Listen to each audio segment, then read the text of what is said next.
Penyanyi dan penulis lagu Mansyur S turut melayat ke rumah duka mendiang Hamdan ATT yang terletak di daerah Kramat Jati, Jakarta Timur, Selasa, 1 Juli 2025. Mansyur S mengaku sangat kehilangan atas kepergian sahabatnya itu.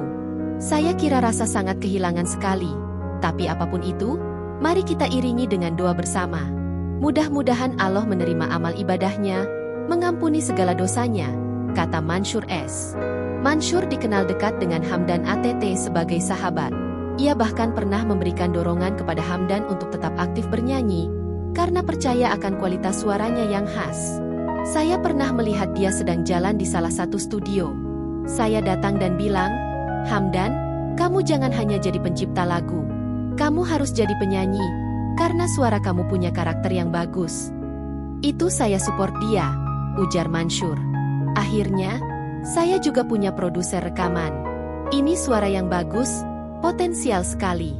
Sampai sekarang pesan-pesan itu tidak pernah saya lupakan, tambah Mansyur. Download Tribun X sekarang, menghadirkan lokal menjadi Indonesia.